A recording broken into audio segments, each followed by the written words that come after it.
halkani waa washington laanta soomaaliga idaacadda v o a oo si toosa idinka imaneysa magaalooyinka qaar fmyada iyo weliba boggeena internetka ee v o a somaly com.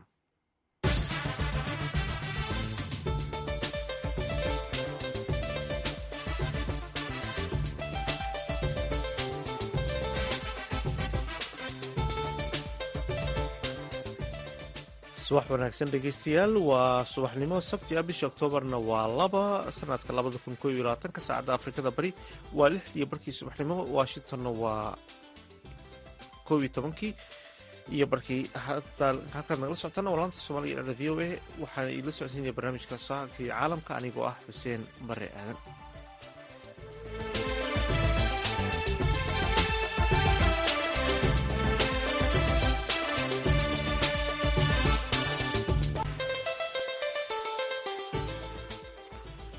qodobadaad ku dhegeysan doontaan idaacadeena subaxnimona waxaa ka mid ah wararkii ugu dambeeyey ee xaaladda galmudug iyo waxgarad ka digay colaad sii socota ee gobolkaas. halkaan ugu soo jeedinaynaa dhammaan hoggaanka dowlad goboleedka galmudug, culummada ahlu sunna, waxgaradka, cuqaasha, ugaasiyada deegaanka in la xasiliyo nabadda ay gaartay galmudug oo arrintana sidoo kale waxaad maqli doontaan kooxaha siyaasadda liibiya oo heshiis ka gaadhay murankii hadheeyey doorashooyinka dalkaasi, midooda yurub oo hakiyey wadahadaladii ganacsiga ee ay dhowaan australia la yeelan lahaayeen, australia oo qaadaysa xayiraaddii socdaalka ee xanuunka covid-19 iyo qodobo kale. marka horese waxaad kusoo dhawaataan warkii caalamka oo aan idiin akhriyo anigoo ah xuseen bare aadan.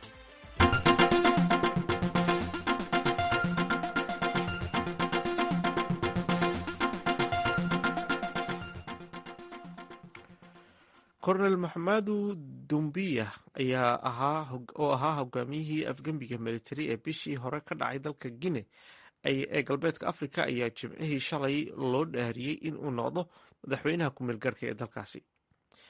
kornel maxamadu dumbuya ayaa munaasabadii dhaarintiisa ku ballan qaaday inuu xaq dhowri doono dhammaan heshiisyada caalamiga ah ee dalkaasi uu la galay beesha caalamka.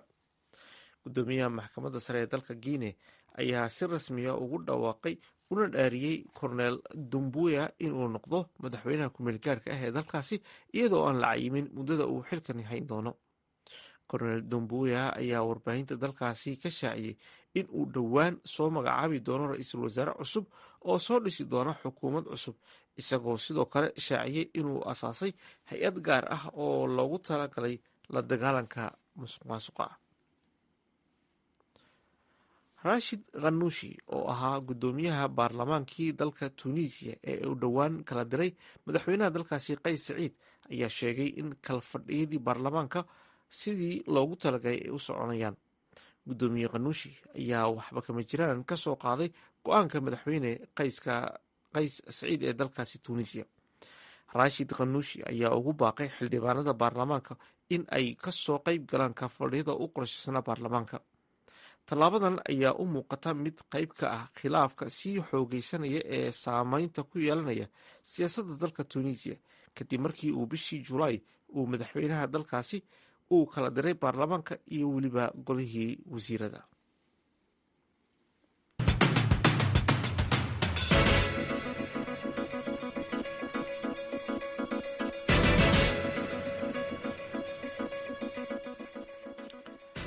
halkan dhegeysta nagala socotaan waa laanta soomaaliga idaacadda v o a oo si toosa idinka imaneysa washington. xaaladda deegaanadii lagu dagaalamayay galmudug ayaa degan iyada oo shalay gelinkii dambena uu magaalada dhuusamareeb gaadhay madaxweynaha galmudug axmed cabdi kaariye qoorqoor. haddaba wararkii ugu dambeeyey ee xaaladda deegaanadan ee shalay ayaa ay la wareegtay ahlu sunna waxaa inoo haya oo weliba inoo soo diray waryaheena cabdulwaaxid macalim isxaaq. madaxweynaha dowlad goboleedka galmudug axmed cabdi kaariye qoorqoor ayaa shalay gelinkii dambe dib ugu laabtay magaalada dhuusamareeb ee xarunta galmudug oo muddo uu kaga maqnaa magaalada muqdisho. madaxweyne qoorqoor ayaa safarka waxaa ku weeliyey xubno ka tirsan xildhibaanada aqalka sare ee laga doortay galmudug iyo siyaasiyiin deegaanka ka soo jeeda. waxaa sidoo kale safarka qayb ka ahaa ciidamo ka tirsan haramcad kuwa oo sida la sheegay aada u fara badnaa. wararka laga helaya xarunta madaxtooyada dowlad goboleedka galmudug ee magaalada dhuusamareeb ayaa ku soo waramaya in madaxweyne qoorqoor uu xalay kulamo la yeeshay xubno ka tirsan saraakiisha ciidamada iyo xildhibaanada baarlamaanka galmudug balse si dhaba looma oga waxyaabaha kulanka looga hadlay. ciidamada haram cad ee ka degay dhuusamareeb iyo soo laabashada madaxweyne qoorqoor ayaa imaanaysa xilli gurceel, matabaan iyo ceel dheere ay la wareegeen ciidamo taabacsan ururka ahlu sunna oo kol hore ka arrimin jiray qaybo ka mid a gobolka galgaduud. hase ahaatee sanad ay deegaanka ka maqnaayeen ay dib ugu soo laabteen. guddoomiyaha golaha culimaadudiinka dowlad goboleedka galmudug sheekh muxyidiin sheekh yuusuf bare ayaa sheegay in bulshada galmudug aysan xilligan xamili karin colaad iyo barakac. bismi illaahi araxmaani iraxiim alxamdu lilaahi rabbi alcaalamiin waashhadu an laa ilaaha ila allah waxdahu laa shariika lah waashhadu ana sayidina wanabiyina muxameda cabdullahi warasuuluh allahuma salli wasalim wabaarik calaa sayidina muxamedin wacala aalihi wasaxbihi ajmaciin. waxaan rabaa inaan laba kelimo ka iraahdo arrinta kasoo cusboonaatay galmudug oo shaqaaqooyinka iyo dagaalka iyo iska horimaadyada ka jira. waxaan rabaa inaan cod dheer ku iraahdo dalka soomaaliya dhammaantiis wuxuu u baahan yahay nabad iyo in laga shaqeeyo horumarka. gaar ahaan deegaanka galmudug wuxuu ka mid yahay deegaanada u nugul shaqaaqooyinka iyo iska horimaadka aysanna u dul qaadan karin bulshada ku nool dagaal iyo isku dhac cusub inayna u dul qaadan karin. waxaan rabaa inaan idhaahdo dagaalku xal ma aha. dadka dhimanaya waa dad masaakiin ah. ay dhici karto iyagoon waxba galabsan inaad sabab u noqotaan in maxaanku idhaahaye ay dhintaan ama hantidoodii ay baaba'do. ilaahayna subxaanahu watacaala qof walba wuxuu geysto kula xisaabtamaya. ururka ahlu sunna ayaa si nabada kula wareegay gurceel, ceel dheere iyo matabaan kadib markii sida la sheegay ciidamada dowladda ee ku sugnaa deegaanadaasi ay ku biireen ahlu sunna. hoggaanka ahlu sunna ayaa qoraal ay soo saareen waxa ay ku eedeeyeen dowlad goboleedka galmudug inay duulaan ku qaaday ciidamo ahlu sunna ka tirsanaa oo ku sugnaa deegaanka bohol, kuwa oo sida qoraalka lagu sheegay u diyaar garoobayay dagaal ka dhan ah maleeshiyada al-shabaab. dhinaca kale madaxda dowlad goboleedka galmudug oo v o a ee la xidhiirtay waxa ay ka gaabsadeen inay ka hadlaan xaaladaha ka jira deegaanada galmudug. ha yeeshee warar v o a ay ka heshay madaxtooyada galmudug ayaa sheegaya in shirar aan loo kala kicin ay ka socdeen xalay madaxtooyada islamarkaana looga hadleeyay xaaladaha kasoo cusboonaaday deegaanada galmudug. cabdiwaaxid macalin isxaaq, v o a, gaalkacyo. dhinaca kale waxaa soo baxaya baaqiyo ay qaar ka mid a aqoon-yahanada kasoo jeeda deegaanadaasi ku baaqayaan in wadahadallada iyo weliba qaab siyaasadeed lagu soo afjaro dagaaladan. colaadda kasoo cusboonaatay deegaanada galmudug oo ay ku dagaalameen ciidamo kala taabacsan dowladda federaalk ee soomaaliya iyo ahlu sunna waljamaaca ayaa walaaca ku abuurtay dadweynaha galmudug. qaar ka mid a aqoon-yahanada kasoo jeeda galmudug ayaa tilmaamay in loo baahan yahay in wadahadal lagu dhammeeyo khilaafka siyaasadeed islamarkaana aan fursad loo siin al-shabaab in ay ka faa'iidaystaan qalalaasaha hadda taagan, sida uu faahfaahinayo mustaf bashiir xaaji goobdoon oo ka mid ah aqoon-yahanka deegaanada galmudug. halkaan ugu soo jeedinaynaa dhammaan hoggaanka dowlad goboleedka galmudug, culammada ahlu sunna, waxgaradka, cuqaasha, ugaasiyada deegaanka in la xasiliyo nabadda ay gaartay galmudug oo arrintana laga wada xaajoodo ayaan ku talinaynaa. sida ay sheegeen culummada ahlu sunna diyaaru maaha dagaal. maamulka galmudugna waxaan rajaynaynaa inaysan diyaar u ahayn inla dagaalamaan shacabkooda. waxaan soo jeedinaynaa in laga hadlo danta shacabka iyo deegaankana arrinta laga taliyo loo gogol badsado. taa ayaan ku dhiirigelinaynaa dadka deegaanka, maamulka hoggaanka galmudug, cuqaasha, waxgaradka. ayagana waxaan ku talinaynaa arrintaas inaan la dhayalsan. dagaalada ayaa ku soo beegmaya iyada oo dhowaan lagu wado in doorashadii xubnaha baarlamaanka federaalka ku mateli doona galmudug lagu dooranayo dhuusamareeb. sidoo kale dagaaladan ayaa saameyn ku yeelan kara horumarka ay gaadhay galmudug sannadihii u dambeeyey, sida uu faahfaahinayo mustaf bashiir goobdoon. waxay dhibaatooyin u geysan karaan ammaankii iyo kala dambeyntii iyo horumarkii maamulka galmudug dowlad goboleedka galmudug oo gaaray muddadii dhoweed ilaa intii lasoo adhaasay ay noqotay waxa dadka shacabka reer galmudug ay u wada aayayaan. guud ahaanna shacabka galmudug ayaga ayaa kasbaday in maamulkaas ay dhistaan. cid kasta oo reer galmudugna waxay mudan tahay in la qiimeeyo hadday noqon lahayd cuqaasha iyo maamulka ahlu sunna. taasna waxay dhibaato u keenaysaa horumarka laga gaaray xagga waxbarashada, dhaqaalaha, dekadaha iminka furmaayo iyo weliba dadka raba inay maalgashtaan maamulka galmudug. marka waxaan ku dhiirigelinaynaa in arrintaa aan dhayalsan sida ugu dhaqsaha badan gogol nabadeed loo fidiyaa. waxaana iminka nagu soo aadan in caasimadda dhuusamareeb lagu qabto doorashooyinkii golaha shacbiga, taasoo u baahan amni iyo kala dambeyn. waa in nabad wax lagu xaliyaa. qoray cid wax ku noqonayda ma lah. kuwii shalay bulshada caburi jiray arrintaa cid aqbaleeda oo kale ma lahan. shacbiga reer galmudug waa qaangaareen, ciday ka yeelayaan mayla. qoray waa in gogosha nabadda la fadhiistaa. al-sunna waxay ku dhawaaqday inaysan dagaal diyaar u ahayn. dowladda goboleedka galmudugna taasoo kale ayaan ka rajaynaynaa. waa in xalka nabadda la dejiyaa. 30 sano ayay soomaaliya ku dagaalamayday, cid wax ku heshana ma leh. waxa keliya wax loogu heli karaa waxaa weeye dastuurka iyo waxay bulshada ku heshiiday. ururka ahlusunna waljamaaca oo baaq soo saaray ayaa ku sheegay in ay diyaar u yihiin in wadaxaajood lagu dhammeeyo xiisadda colaadeed si loo baajiyo dhiig daata. waxaanay arrintani ku soo beegmaysaa iyada oo madaxweynaha maamulka galmudug axmed qoorqoor iyo senatoro ka soo jeeda maamulku ay gaadheen xarunta galmudug ee dhuusamareeb.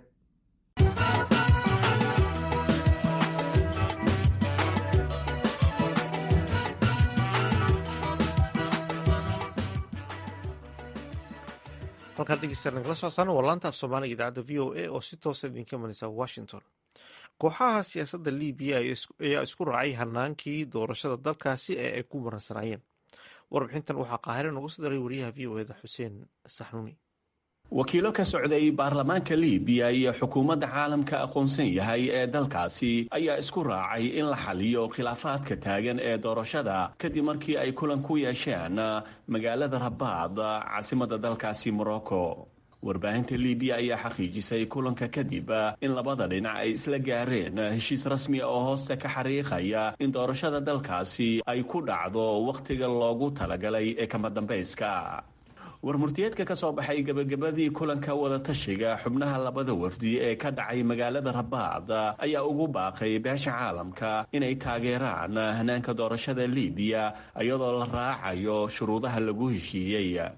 bayaanka ayaa sidoo kale lagu xusay in hanaanka doorashada lagu salaynayo natiijooyinkii horey uga soo baxay madasha wadatashiga siyaasadda ee dalka libiya. warmurtiyeedka ka soo baxay qaybaha siyaasadda ee dalka libiya ayaa ku baaqay in la gaaro qaacido isu tanaasul ah oo lagu dhammaystirayo doorashooyinka libiya ee la qorsheeyey 24-ka bisha diseembar. si loo hubiyo natiijooyinka doorashooyinka labada dhinac waxay ku heshiiyeen in beesha caalamka korjoogto ay ka noqoto doorashada guud si loo hubiyo hanaanka doorashada oo ay ka wada qaybgalayaan dhammaan qaybaha siyaasadda ee dalka libiya ayaa lagu yidhi bayaanka ka soo baxay dhinacyada reer libiya ee ku shiray dalkaasi morocco.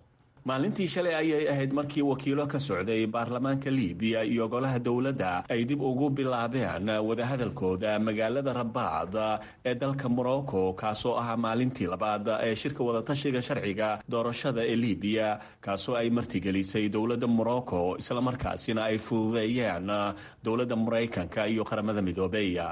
intii lagu guda jiray kulanka iyo kalfadhiyada kale ee albaabada u xirnaa labada wafdi waxay ka wada hadleen qodobada murunka dhaliyey ee la xiriira qabanqaabada doorashooyinka madaxweynaha iyo midda sharci dejinta ka hor dhammaadka sanadkani sida ku cad tubta nabadda oo ay horay kooxaha libiya ugu heshiiyeen dalkaasi tunisiya.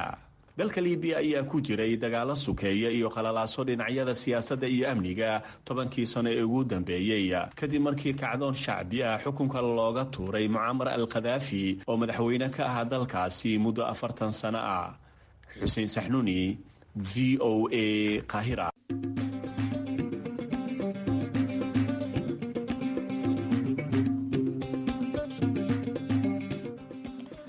halkan dhegeystayaal nagala socotaan waa laanta soomaaliga idaacadda v o a oo si toosa idinka mareysa washington. midooda yurub ayaa hakiyey muddo aan cayinayn wadahadallo qorshaysnaa oo ay la yeelan lahaayeen dalka australia. tan ayaa imaneysa kadib go-aankii australia ay kaga noqotay heshiis faransiiska ugu sameyn lahaa maraakiibta badda quusta. maryam garcia verer oo ah afhayeenka guddiga midooda yurub u qaabilsan ganacsiga ayaa go-aankan shaacisay jimcihii shalay, laakiin wax faahfaahin ah kama bixin sababta arrintani keentay. midooda yurub ayaa wadaxaajood ganacsiga horta ah la bilaabay australia sanadkii 2018. warbixin amuurtan ku saabsan waxaa magaalada london inooga soo diray wariyaha v o eda cabdixaafid cawil ismaaciil. midooda yurub waxay muujiyeen sida ay uga xun yihiin heshiiska ee australia kaga baxday faransiiska oo ka mid ah wadamada ugu cududa weyn yurub. wakhti aanay cayimin ayay ku hakiyeen kulankii 12aad ee midooda yurub iyo australia ay ugu ballansanaayeen inay ka wada xaajoodaan heshiiska ganacsiga xorta ah. sanadkii 2016 ayay australia la gashay faransiiska heshiis ay ugu samayn lahayd maraakiibta badda quusta, laakiin ra-iisul wasaare scott morris ayaa joojiyey heshiiskaasi bishii aynu soo dhaafnay, isaga oo beddelkeedana la galay wadamada maraykanka iyo britain. tallaabadaasi ay qaaday australia kama ay cadhaysiin oo keliya faransiiska, laakiin waxaa cambaareeyey madaxa midooda yurub ursula von der leyen. faransiisku waxa uu ku eedeeyey maraykanka dhinaca kale iyo australiyaba inay khiyaameen iyo inay heshiiska isbahaysiga 3 geesoodka ah ay si sir ah ku yeesheen camberia, london iyo washington. faransiisku xilligaasi waxa uu u yeedhay danjirayaashii u fadhiyey australia iyo maraykanka, welina kuma ay noqon shaqadoodii. midooda yurub ilaa heerkee ayuu gaadhayaa inuu ku taageero arrinkan faransiiska? su-aashaasi ayaan weydiiyey maxamed xasan dable oo ah falanqeeyo degan magaalada leicester ee dalka britain. yurub aada iyo aad bay ooga xumaatay sidii loola dhaqmay faransiiska kadib markii heshiis khaas ah uu dhexmaray ama heshiis gaara uu dhexmaray dowladaha maraykanka, ingiriiska iyo australia, kaasi oo dhib u keenay faransiiska oo contract iyo heshiis horay uu la galay australia oo ku saabsanaa maraakiibta dagaalka ee samariinka loo yaqaano kuwooda ku hubaysan sawaariikhda hubka halista ee nuclearka ah. aad bay ooga xumaadeen. waxaad moodaa tani intuu ingiriiska ka baxay weliba muxuu ahaaye yurub in ay dowladaha anglofonka loo yaqaano af ingiriiska ku hadlo ay iskaashi hoose iyo isbahaysi hoose gelahayeen. horey yurub aad bay ooga xumeen sababtoo ah markii obama uu dalka maraykanka madaxweynaha ka ahaa wuxuu u wareegay xagga iyo china. inta badan difaacii iyo garabkii uu siinayey yurub yani iyadoo khatar kaga imaaneysay ruushka uu ka gaabiyey maraykanka. sidaa daraadeed yurub hadda waxay ku qasban tahay inay isku tashato. arrinkanna digniin bay u direysaa yurub inay isku tashato, inay difaac samaysato, in ay mataqaanaa arrimaha sirdoonka iyo intelligenceka oo uga maarmeen maraykanka inay iyada isku tashato ayay keenaysaa. marka arrinkan faransiiska si xoogan bay u garab taagan tahay. sida lagu daabacay kaydka xog ururinta ururka midooda yurub, 27 dal ee xubnaha ka ah waa dalalka kaalinta saddexaad ku jira wadamada ay australia ganacsiga la wadaagto, waxaana ka horeeya shiinaha, jabaan iyo maraykanka. kadib wadaxaajoodyo ay labada dhinac yeesheen bishii juun, midooda yurub ayaa sheegay in wadahadalladaasi ku qabsoomeen jawi wanaagsan oo wax ku ool ah, waxaana ka muuqday inay labada dhinacba wadaageen inay yeeshaan heshiis hami leh oo dhammaystiran. sarkaal ka tirsan midooda yurub ayaa warbaahinta la wadaagay in hakinta wadahadallada ganacsiga ay qayb weyn ka tahay heshiiskii ay australia ka baxday, waxaanu intaasi raaciyey inaanu jirin heshiis la ysku raacay oo markii horeba diyaar ahaa in la saxeexo, laakiin uu arrinku ahaa in lasii wado wadahadallada.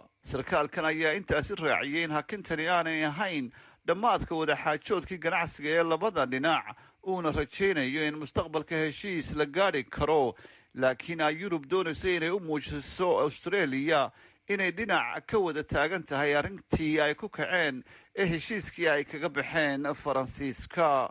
cabdi xaafid cawil ismaaciil, v o a london. halkaad weli dhegeystayaal nagala socotaan waa laanta af soomaaliga idaacadda v o a oo si toosa idinka imanaysa washington. dhinaca kale dowladda australia ayaa ku dhawaaqday in ay xuduudaheeda u furi doonto adduunka bisha soo socota. australia ayaa caalamka ka xiratay xuduudaheedii bishii maarj sanadkii 2020. warbixintan waxaa magaalada melbourne ee dalka australia noogu soo diray wariyaha v o eda ee dalkaasi australia ibraahim cumar xasan baafo. ra-iisul wasaare scott morrison ayaa ku dhawaaqay in dalkiisa uu dibadaha u firi doono bisha soo aadan, iyadoo ku dhowaad 2 sano dalkan austraaliya aanay soo caga dhigan dad aan u dhalan dalka sababo la xidhiidhay cudurka covid-19. haddaba bisha diseembar ee 18keedii ee soo aadan ayay ballantu ahayd in dalka duulimaadyada dibadaha loo fasaxo, laakiin sababta loo soo hormarsiiyey ayaan weydiiyey siciid cabdiraxmaan shiinle oo ka mid ah jaaliyadda soomaalida austraaliya. baafe arrintaasi awal december ba qiyaastu ahayd, laakiin hadda dad badan baa aada isku talaalay. meelaha qaarkood taargetku waxay ahayd in la furo 80% dadka hadday talaalan yihiin in la furo safaradii dibadda la aadayey iyo soo noqoshadii iyo howlahaas dhan. marka hadda waxa weeye maadaama ay muddo dheer oo waddanku xirnaa, taargetkii waa lagu dhow yahay. marka go-aanka uu soo dejiyo waxa weeye in waddanka xanamaadan culayska badan ee saarneyd inuu ka qaado. shirkadaha diyaaradaha iyo weliba shaqaalaha dhanka dalxiiska ayaa shaqo la-aan weyn ku dhacday tan iyo intii la fadhiisiiyey diyuuradahaasi. taasina waxaa sababtay hoosudhac dhaqaale oo ku yimaado dalka, balse hadda in dib loo furo faa'iidooyinka ku jirta ayuu mar kale siciid sharxayaa. haddii la furo socdaalka adduunka iyo safarada caalamka la aadayo, waxaa furmaya ganacsigii dhaqdhaqaaqii waddankaa isku furmaya. arrimo badan baa soconaysa. marka waddanka muddo badan baa ganacsigii iyo dadkii safarada aadi lahaa iyo dhaqaalihii waddanka ayaa ku xiran.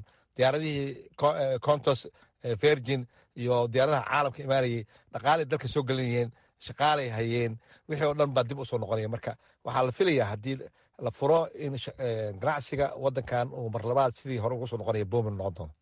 bulshooyinka halkan ku nool oo soomaaliduna ay ka mid tahay ku dhowaad 2 sano caruurahooda iyo dadka waaweynba lama safrinin oo guryaha ayaa la fadhiyey. waxaa intaa u dheera in caruuruhu iskuullada intoodii badan ay xirnaayeen, daruustuna ay guryaha ku qaadan jireen. haddaba fursadani ma tahay mid faa'iido weynay u tahay dhallaankaasi iyo waalidiintu inay socdaalaan. haddii waddanka la furo waxa weeye dadkan muddo badan 2 sannadood ayay xanimnaayeen. dalkan australia caadiyan dad aada holey aado weeye, dalxiis aada, dhaqaalo badan maaragtay ku bixiya inay soo dalxiisaan. nafsadooda iyo waxay shaqeeyeen dad ku raaxaystay bay ahaan jireen.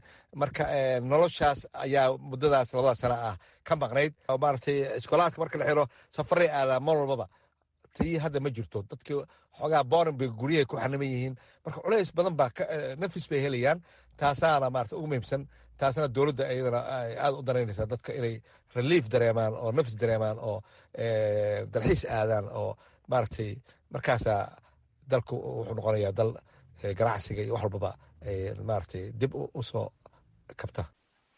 cabsida ugu weyn ee ay dadku qabeen haddii ay dhoofaan waxay ahayd dib u soo noqoshada oo aada u adkeyd iyo marka lasoo guryo noqdo 14 cisho oo qasab ah in karantiil hotel lagu galo. arrintaas isbeddel ayaa lagu sameeyey. sidii hore karantiilkii faraha badnaa ee 15 beri hoteelka lagu hayay, kabacdina 14 beri hoteelka lagu hayay, kabacdina kharash ku baxay hoteelka iyo adduunkaas ma jirayso. maadaama dadka laga hadlayana waa dad talaalan, waa inuu labada talaal qabaa, qofka baxayo ama qofka soo noqonayo. marka qof talaalan oo labada qaba wuxuu markuu soo noqdo hotel iyo geli maayo, gurigiisu muddo gaaban intii ka gaaban ku jiraya. in ra-iisul wasaaraha uu soo dedejiyo dalka in dib loo furo, maxaa shuruudaha daba socdo? siciid shiinle ayaa ka waramaya. qorshaha ra-iisul wasaaraha uu ku dhawaaqay waxaa la socda shuruudo dadka safarada aadaya ee laga rabo. waa midda koowaad, qofka waa in uu talaalan yahay oo labada talaal qabo. taa hadduu qabo talaalkiisa dhammaystirtay, wuxuu xaq u leeyahay inuu dhoofo dalkana ku soo noqdo. markuu soo noqdona karantiilkii dheeraa ee 14 kale ku jiri maayo. waxa waaye toos buu gurigiisa u tegayaa, 7 beri joogaya gurigiisa.